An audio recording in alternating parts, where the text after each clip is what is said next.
नमस्कार विद्यार्थियों, देखिए संख्या पद्धति का पार्ट 3 और इसमें हम काल्पनिक संख्याओं तक हमने पढ़ लिया था। काल्पनिक संख्याओं से आगे देखते हैं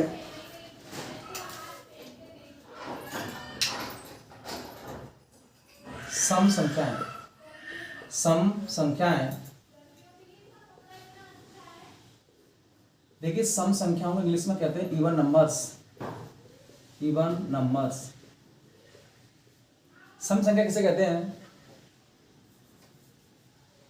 जिन संख्याओं का इकाई अंक, जिन संख्याओं का इकाई अंक 0, 2, 4, 6, 8, जिनका यूनिट डिजिट यानी इकाई अंक क्या होना चाहिए? 0, 2, 4, 6, 8। अगर इनमें से होता है तो वो संख्या हमारी सम संख्या कहलाती है। जैसे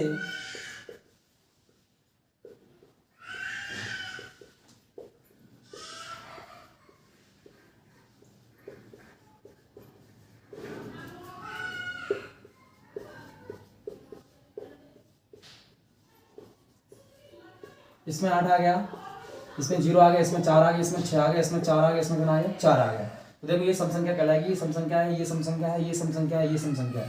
ठीक है ना? ये सारी संख्या हमारी सम संख्या कहलाएंगी क्योंकि इनका यूनिट डिजिट यानी इकाई अंक क्या है? 0, 2, 4, 6, 8 में से है।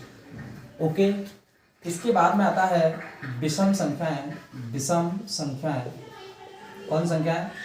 विषम संख्याएं। इनको इंग्लिश में कहते हैं ऑड नंबर्स। क्या कहते हैं? Odd numbers. Odd numbers. तो ध्यान देना, इनके लिए क्या होता है? जिन संख्याओं का इकाई अंक 1, 3, 5, 7, 9 क्या होना चाहिए? 1, 3, 5, 7, 9 1, 3, 5, 7, 9 में से यदि अंक होता है इकाई का तो वो संख्या हमारी विषम संख्या कहलाती है। फॉर एग्जाम्पल देखते हैं इस प्रकार से। मान लीजिए इसमें 1 आ गया, इसमें 3 आ गया, इसमें 5 आ गया, इसमें 7 आ गया, इसमें 9 आ गया। तो ये संख्या हमारी क्या कहलाएंगी? विषम संख्या कहलाएंगी और ये संख्या हमारी सम संख्या कहलाएंगी। सम संख्याओं इंग्लिश में बोलते हैं इवन नंबर्स और विषम संख्याओं बोलते हैं ऑड नंबर्स। क्लियर विद्यार्थियों?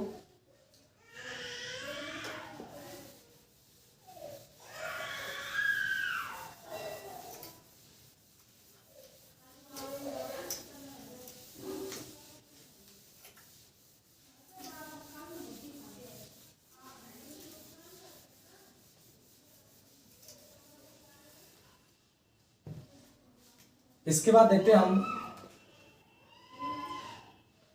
अभाज्य संख्याएं। अभाज्य संख्याएं और अभाज्य संख्याओं का नाम क्या होता है? इनको बोलते हैं रूट संख्याएं। रूट संख्याएं, इनका अगला नाम है हमारा रूट संख्या हो गया। अभाज्य संख्या, रूट संख्या। असंयुक्त संख्याएं। असंयुक्त संख्याएं और अमिश्रित संख्याएं। अमिश्रित संख्याएं और बोलते हैं इनको अग्र संख्याएं। अग्र संख्याएं और उनको बोलते प्रारंभिक संख्याएं। प्रारंभिक संख्याएं। प्रारंभिक संख्याएं। प्रारंभिक संख्याएं। अभाज्य संख्या कह लो, रूट कह लो, संयुक्त कह लो, मिश्रित कह लो, अग्र कह लो, प्रारंभिक संख्याएं कह लो, है ना? तो ये संख्या हमारी क्या कहलाती हैं? अभाज्य संख्याएं। इंग्लिश में बोलते हैं इनको प्राइम नंबर्स। इंग्लिश में बोलते हैं क्या इसको? Prime numbers. ध्यान देना है, इसकी डेफिनेशन क्या आती है हमारी परिभाषा? जिन संख्याओं में, जिन संख्याओं में केवल, जिन संख्याओं में केवल एक का कॉमा स्वयं का, स्वयं यानी खुद का ही भाग जाता है उन्हें क्या कहते हैं? अभाज्य संख्या कहते हैं। देखिए अभाज्य संख्याओं में बहुत सारे नाम हैं। अभाज्य संख्याएं, रूट संख्याएं, असंयुक्त संख्याएं, मिश्रित संख्याएं, अग्र संख्याएं, प्रारंभिक संख्याएं और इंग्लिश में कहते हैं इनको प्राइम नंबर्स। ठीक है ना? तो जिन संख्याओं में केवल एक का और स्वयं यानी खुद का ही भाग जाता हो, का ही भाग जाता हो, उन्हें क्या कहते हैं हम? उन्हें अभाज्य संख्याएं कहते हैं। एग्जाम्पल की बात करें तो इसमें सबसे छोटी अभाज्य संख्या होती है 2। विद्यार्थियों ध्यान रखना, इस 2 को एग्जामिनर कई बार एग्जाम में पूछ चुका है, क्योंकि 2 दिखने में लगती है हमें कई संख्या भाज्य संख्या, लेकिन होती कैसी है ये? अभाज्य। इसके बाद में आता है 3, क्योंकि इसमें देखो 2 में 1 का भाग जाता है और स्वयं यानी 2 का जाता है, 3 में 1 का जाता है और 3 का भाग जाता है। इसके बाद 4 नहीं आएगी, क्योंकि 4 में एक्स्ट्रा 2 का जाता है। तो 5, 7, 11, 13, 17, 19, 23, 29, 31, 37, 41, 43, 47, 53, 59, 61, 67, 71, 73, 79, 83, 89, 97 डॉट। विद्यार्थी ध्यान देना, ये 100 तक मैंने अभाज्य संख्या लिख दी है। 100 तक कितनी होती है इनको काउंट करेंगे एक बार। 1 2 3 4 5 6 7 8 9 10 11 12 13 14 15 16 17 18 19 20 21 22 23 24 25 कितनी होती हैं? ध्यान रखना, 100 तक अभाज्य संख्या पूछता है तो 25 होती है हमारी। कितनी होती है? 25। अगर 50 तक पूछता है, 50 तक ये रहा, तो 1 2 3 4 5 6 7 8 9 10 11 12 13 14 15। ध्यान रखना, 50 तक होती है 15, 50 100 तक होती है कितनी? 25। क्या? अभाज्य संख्या है। विद्यार्थी ध्यान देना, अभाज्य संख्या पढ़ ली हमने। अभाज्य संख्या किसे कहते हैं? जिन संख्याओं में 1 का और स्वयं का ही भाग जाता है, उन संख्याओं को अभाज्य संख्या कहते हैं। इसकी दूसरी परिभाषा की बात करें कि अभाज्य संख्याओं की दूसरी परिभाषा क्या होती है, तो ध्यान रखना, जिन संख्याओं के फैक्टर केवल 2, यानी फैक्टर बोले तो गुणनखंड, जिन संख्याओं के गुणनखंड केवल 2 होते हैं। कितने होते हैं? 2, ना तो 2 से कम ना 2 से ज्यादा, तो उन संख्याओं कहते हैं क्या? अभाज्य संख्या। अब देखिए भाज्य संख्या है, भाज्य संख्याएं। भाज्य संख्याओं कहते हैं यौगिक संख्याएं, यौगिक संख्याएं। और यौगिक के बाद इनको बोलते हैं संयुक्त संख्याएं, संयुक्त संख्याएं। इनको बोलते हैं मिश्रित संख्याएं, मिश्रित संख्याएं। विद्यार्थियों ध्यान देना, सम्मिश्र संख्या नहीं है ये, मिश्रित संख्या है। सम्मिश्र संख्या कहते हैं कॉम्प्लेक्स नंबर, वो अपन इधर नहीं पढ़ेंगे। सम्मिश्र संख्या होती है कॉम्प्लेक्स नंबर, ठीक है ना। मिश्रित संख्या है, इंग्लिश में बोलते हैं इनको कंपोस्ट नंबर, कंपोस्ट नंबर्स, ठीक है ना। देखिए भाज्य संख्या कह लो, यौगिक कह लो, संयुक्त कह लो, मिश्रित कह लो, इंग्लिश में कहते हैं इनको कंपोस्ट नंबर। तो देखिए इधर इसकी परिभाषा क्या है कि जिन संख्याओं में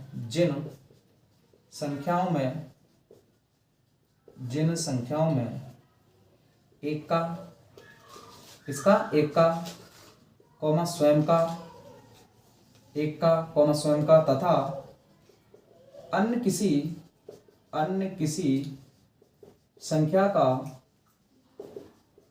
किसी संख्या का पूरा पूरा भाग जाता हो, पूरा पूरा भाग जाता हो, उन्हें कहते हैं भाज्य संख्याएं। ध्यान देना, जिन संख्याओं में एक का कॉमा स्वयं का तथा अन्य किसी संख्या का पूरा पूरा भाग जाता है, उन संख्याओं कहते हैं भाज्य संख्याएं। तो इसकी दूसरी परिभाषा क्या है कि जिन संख्याओं के फैक्टर यानी गुणनखंड 3 या 3 से अधिक होते हैं। अगर फैक्टर 2 होंगे तो संख्या हमारी कौन सी होगी? अभाज्य। अगर 3 या 3 से अधिक है फैक्टर तो संख्या हमारी कौन सी होगी? भाज्य संख्या। एग्जाम्पलों की बात करते हैं। एग्जाम्पल में सबसे देखो, 1 जब इसमें नहीं आया तो इसमें कहां से आएगा? 2 उसमें चला गया, 3 उसमें चला गया, अब 4। तो ध्यान रखना 4 सबसे छोटी भाज्य संख्या होती है। कितनी होती है? 4।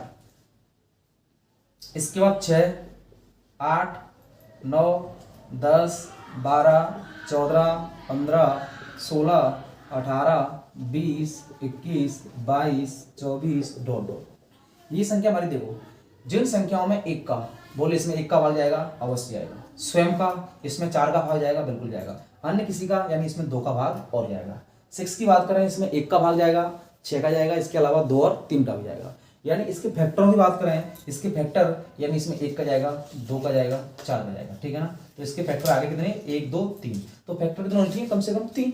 मान लीजिए अपन इस 6 के फैक्टर बात करें, इसमें 1 का जाएगा, 2 का जाएगा, 3 का जाएगा, 6 का जाएगा, इसके फैक्टर कितने आ गए 4, 1 2 3 4।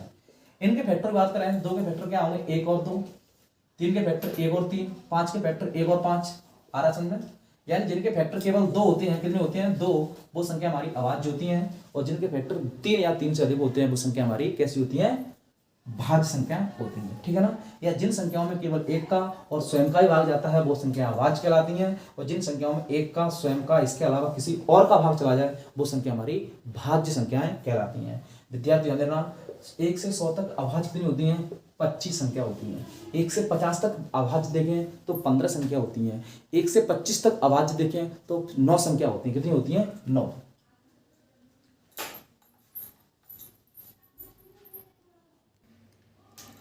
देखिए विद्यार्थियों, बात करते हैं हम कि 1 से सबसे पहले नोट लगाएंगे इसमें।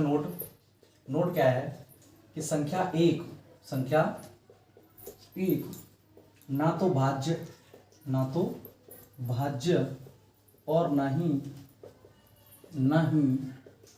अभाज्य संख्या होती है। संख्या 1 ना तो भाज्य और ना ही अभाज्य संख्या होती है। तो सर कैसी होती है ये संख्या 1, कैसी होती है, एक बात चर्चा करेंगे इसकी, है ना। संख्या ध्यान रखना है कि संख्या 1 ना तो भाज्य होती है ना ही अभाज्य होती है। इससे आगे ध्यान देना, नोट के माध्यम से लिखेंगे इसको कि 1 से 25 तक अभाज्य संख्या कितनी होती है, अभाज्य संख्या तो संख्या होती है 9। सर भाज्य की बात करें, भाज्य कितनी होंगी, तो ध्यान देना 1 से 25 तक यदि हम काउंट करेंगे तो संख्या बनेगी टोटल 25 में से 9 माइनस कर दीजिए, क्योंकि 9 कैसी अभाज्य, बचता कितना 25 में 9 16। और 1 ना तो भाज्य होती ना अभाज्य, तो 1 माइनस कर दें कितना आएगा 15। तो 1 से अगर 25 तक की बात करें कि अभाज्य संख्या होती है 9 और तो भाज्य होती है 15। सर 15 और 9 जुड़े 24 होता है, हाँ बिल्कुल सही है, क्योंकि 1 ना तो भाज्य होती ना ही अभाज्य होती है, दो काउंट करते हैं ना। अगर 1 से 50 तक की बात करें हम, 1 से 50 तक, सर अभाज्य संख्या कितनी होती है, अभाज्य संख्याएं, तो अभाज्य संख्या होती है कितनी, 15। कितनी होती है 15।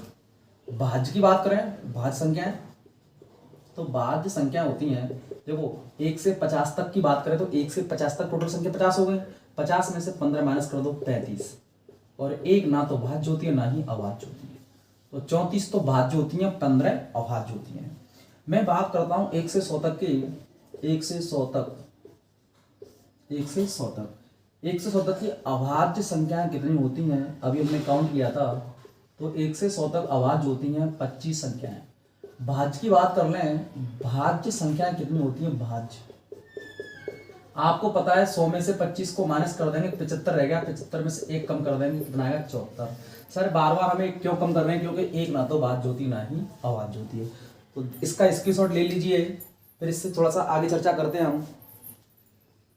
देखो 1 से 100 तक की बात करें, वो भी कैसी, अभाज्य, ये संख्या होती है 25। 1 से 125 तक की बात करें हम, अभाज्य संख्या कितनी होती है, जो होती है 30। 1 से 150 तक की बात करें, अभाज्य संख्या कितनी होती है 35। अगर 1 से 175 तक की बात करें, अभाज्य संख्या कितनी होती है 40। अगर 1 से लेके हम 200 तक की बात करें तो अभाज्य संख्या होती है हमारी कितनी 46, ना कि 45। क्लियर है ना। आगे देखिए, 1 से लिख लेता हूं पहले मैं, 1 से 200 हो गया 300 तक अभाज्य संख्या, बरा 1 से 400 तक की लिख लें अभाज्य संख्या, 1 से 500 तक लिख लें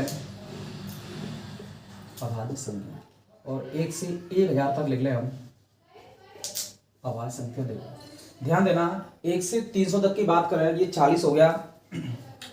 अब देखो 1 से 100 तक कितनी 25, 1 से 125 तक 30, 1 से 150 तक कितनी 35, और 1 से लेके 175 तक होती है 40, और 1 से लेके 200 तक होती है कितनी, 46। अब इनकी बात करें हम 46 के बाद में ये आता है 62, कितनी होती है ये 62। 1 से 300 तक संख्या कितनी होती है 62, और ये आती है 78, जो होती है 95, और जो होती है 168। क्लियर है ना। देखो 1 से लेके 100 300 तक कितनी होती है 62, 78, 95, 168। ठीक है ना। इन संख्या को अच्छे से रखना है, मैंने आपको एडवांस दे दिया ये।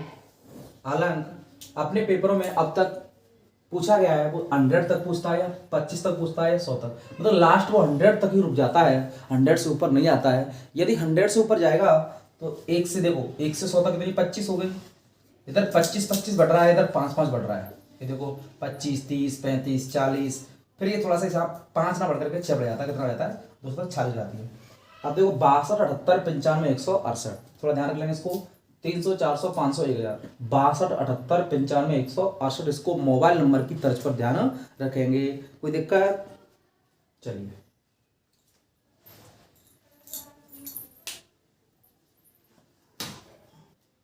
देखिए, इसके बाद देखते हैं हम संपूर्ण संख्याएं, इंग्लिश में कहते हैं इनको परफेक्ट नंबर। क्या कहते हैं? Perfect numbers. तो संपूर्ण संख्या देखो, जिन संख्याओं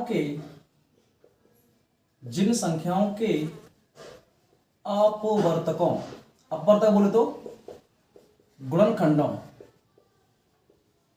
जिन संख्याओं के अपवर्तकों यानी गुणनखंडों का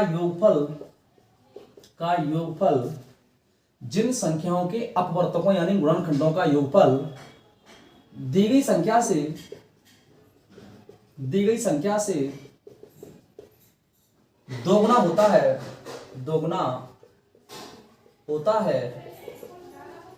उन्हें संपूर्ण संख्याएं कहते हैं। उन्हें क्या कहते हैं? संपूर्ण संख्याएं कहते हैं।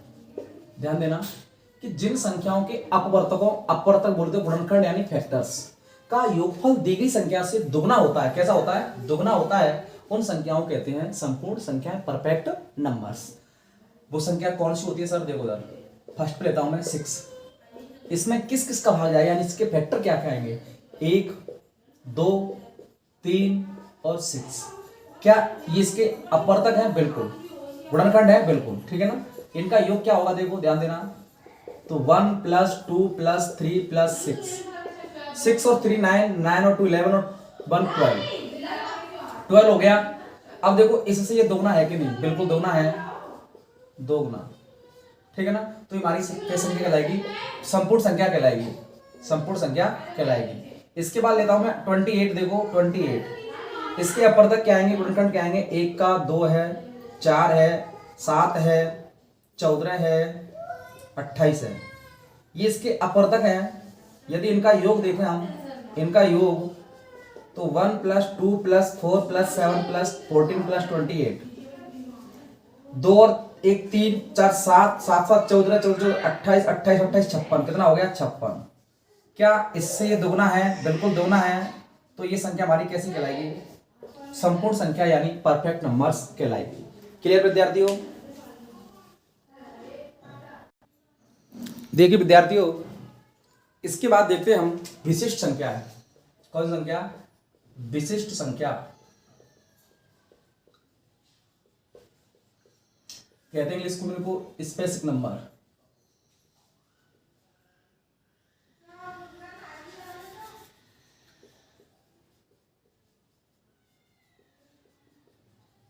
नंबर्स, ठीक है ना। विशिष्ट संख्या तो इसकी क्या? देखो जिन संख्याओं के गुणनखंड फैक्टर्स, गुणनखंड यानी फैक्टर्स केवल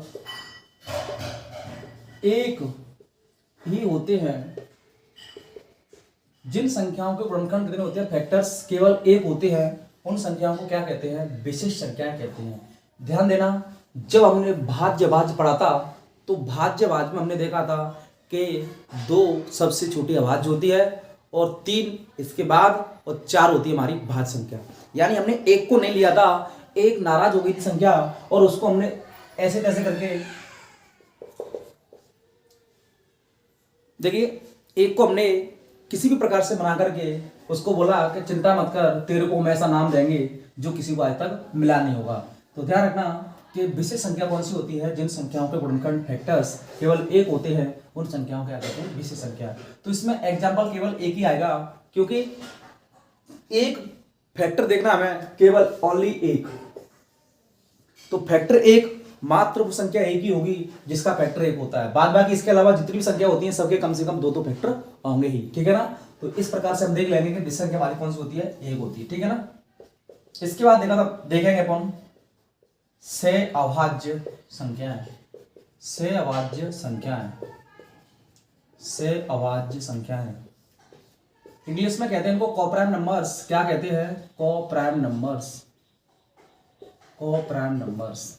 तो ध्यान देना विद्यार्थियों, से अभाज्य संख्याएं, ऐसा नहीं है कि दो संख्याओं को साथ साथ अभाज्य को एक साथ लिखते हैं उनको सहभाज्य बोलेंगे, नहीं, दोनों ये भाज्य भी हो सकती हैं अभाज्य भी हो सकती हैं, एक भाज्य और एक अभाज्य भी हो सकती हैं, लेकिन ऐसा नहीं है कि दोनों संख्या अभाज्य हो। देखो सह का मतलब बस साथ साथ होता है, अभाज्य का मतलब अभाज्य। जब दो अभाज्य संख्याओं को साथ साथ लिखते हैं तो संख्याओं को सहभाज्य कहते हैं, नहीं, ऐसा नहीं है। तो क्या इसकी परिभाषा, जिन दो प्राकृत संख्याओं का मासापा इंग्लिश में बोले एचसीएफ यानी हाईएस्ट कॉमन फैक्टर्स, जिन दो प्राकृत संख्याओं का मासापा केवल एक होता है उन्हें से अभाज्य संख्याएं कहती हैं। क्या कहते हैं, से अभाज्य संख्याएं कहते हैं। जिन दो प्राकृत संख्याओं का मासापा एचसीएफ कितना होता है, केवल एक होता है, उन संख्याओं को सहभाज्य संख्या कहती है। इसके एग्जाम्पलों की बात करें, जैसे 4 और 7, देखो 4 में किस किस का भाग जाएगा, 2 का जाएगा, 4 का जाएगा, इसमें 7 का जाएगा। तो ध्यान रखना इनका मासापा क्या आएगा, इनका मासापा आएगा 1। फैक्टर कर लीजिए यहाँ पर, 2 का डिवाइड 2, 2 का 1, 7 का डिवाइड देखेंगे 7 एकम 7। देखो इनमें कुछ भी कॉमन नहीं आ रहा है, जब कुछ भी कॉमन नहीं आए तो समझ लेना वहां पे मासापा कितना होगा, 1 होगा। क्या होगा, 1। और लिख सकते हैं 16,35। देखो होने को तो संख्या दोनों कैसी है, भाज्य है, लेकिन कैसी कहलाएंगी, सहभाज्य, क्योंकि इसमें 2 का जाएगा, इसमें 2 का नहीं जाएगा, इसमें 4 का जाएगा, इसमें 4 का नहीं जाएगा, इसमें 8 का जाएगा, इसमें 8 का नहीं जाएगा, इसमें 16 का भाग जाएगा, इसमें 16 का भाग नहीं जाएगा, इसमें 5 का जाएगा लेकिन इसमें 5 का नहीं जाएगा, इसमें 7 का जाएगा, इसमें 7 का नहीं जाएगा। अर्थात कह सकते हैं इनका दोनों का मासापा क्या आएगा, एचसीएफ क्या आएगा, 1 आएगा। एचसीएफ 1 का मतलब क्या है कि 1 का दोनों भाग जाएगा, कॉमन रूट्स, ठीक है ना। अच्छा, आप क्रम से दो कोई सी लगातार संख्या लिख सकते हैं, जैसे 16 17, 24 25 दोनों संख्या, ठीक है ना, 27 28, 27 28, 64 65 बिल्कुल, 70 71 बिल्कुल आएगी, ठीक है ना। 100 101 ले सकते हैं। ध्यान रखना यहाँ पे नोट लगा देंगे पूर्ण, नोट के रूप में क्या लिखेंगे कि दो लगातार प्राकृत संख्याएं हमेशा से अभाज्य संख्या होती हैं। क्या होती हैं, से अभाज्य संख्याएं होती हैं। क्या लिखा हमने कि दो लगातार कोई सी ले लो, 21 22, 19 20, 27 28, 31 32, 34 35, 41 42, मतलब संख्या आप कोई सी ले लो, दो लगातार प्राकृत संख्या। दो लगातार प्राकृत संख्या हमेशा क्या होती हैं, सहभाज्य संख्या होती है। तो अगर हमारा पढ़ाने का तरीका अच्छा लगा हो तो लाइक करें, शेयर करें और सब्सक्राइब करना ना भूलें हमारे चैनल को के गुरु धौलपुर।